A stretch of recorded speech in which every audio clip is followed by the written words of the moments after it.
Agora tem um capítulo que eu quero muito te ouvir, porque o Eduardo Bandeira de Melo teve aqui e agora é a hora da gente falar um pouco de Flamengo.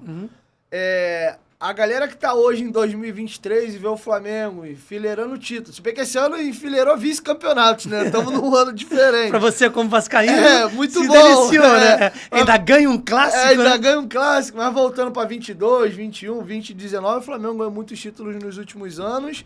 E tem uma galera que vê o Flamengo hoje, porra, contratando, com estrutura, mas quando você passou lá em 2014 não era bem assim.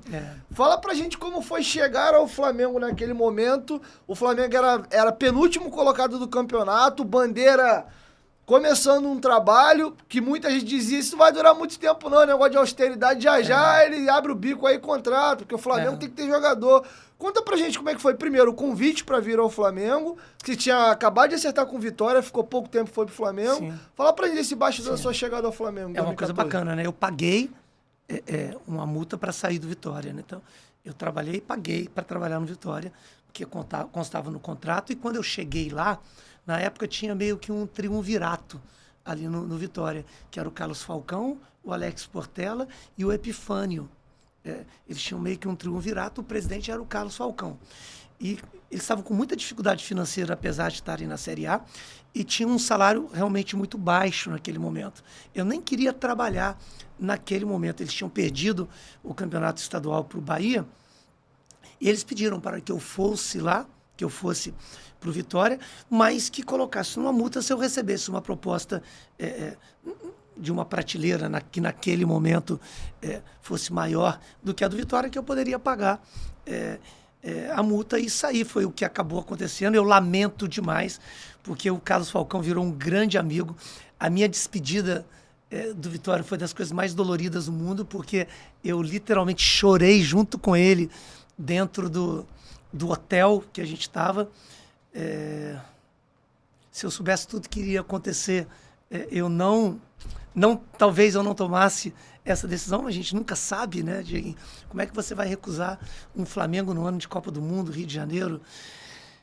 Enfim, foi assim que aconteceu. Eu fui entrevistado na época pelo Sérgio Luz, pelo Fred Luz, fui entrevistado pelo Rodrigo Tostes, fui entrevistado pelo BAP. Foram as 3 pessoas que me entrevistaram.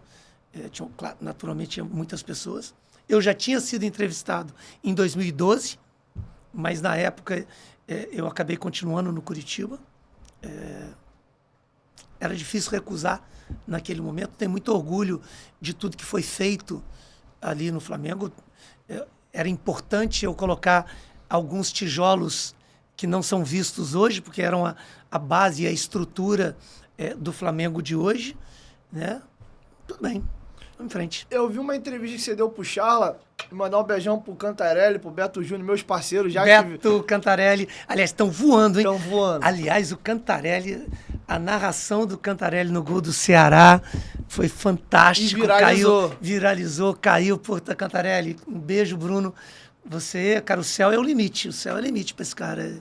Eu acho que ele vai caminhar aí para suceder monstros sagrados do radialismo carioca, cara. Também acho. O Edson Mauro foi meu convidado da semana passada. Sim, grande Edson Mauro. E aí, Edson Mauro. Eu conversando com ele, eu pedi para ele citar os melhores narradores que ele já viu. Sim. E citasse das novas gerações, tanto da TV como do rádio. Ele citou o Cantarelli. Pô, incrível. E ele tá com uma embocadura independente do clube. Eu acho isso muito bacana. Acho uma coisa que o Garotinho tinha de uma forma fantástica. O Penido é um cracaço. Cracaço nessa. Então, acho que assim, eu me arrepio porque eu sou mineiro, né, o Dieguinho, mas eu me adotei um pouco de carioca aqui, 22 anos nessa terra maravilhosa.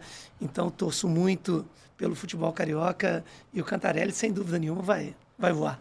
E como é que foi aquele 2014? Porque em 2013 é o primeiro ano da gestão do Eduardo, já caiu uma Copa do Brasil no colo. Eu vi que você deu uma entrevista no Charla que repercutiu de essa sorte daquele... Deu azar de ter sorte.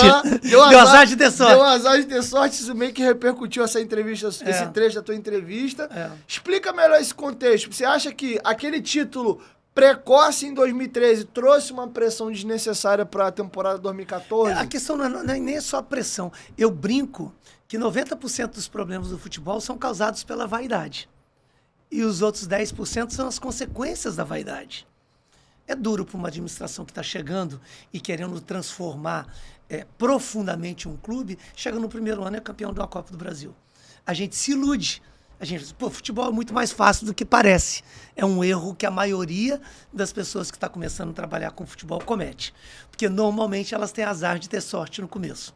Então eu penso que a vitória naquele campeonato, não me entendam mal os flamenguistas, né? Mas ela trouxe, sem dúvida nenhuma, uma dificuldade maior das mudanças estruturantes que o clube precisava passar, né? Tanto que, nesse ano de 2014, eu passei quase por 4 modelos de gestão no Flamengo. Tinha 8, um conselho com 8, depois passou um conselho com 4, depois passou um vice-presidente. Quer dizer, todo esse processo para que amadurecesse o Flamengo que existe hoje. E você pode ver que, internamente, né, a reeleição do Bandeira já foi praticamente com um grupo que o conduziu na oposição do Flamengo.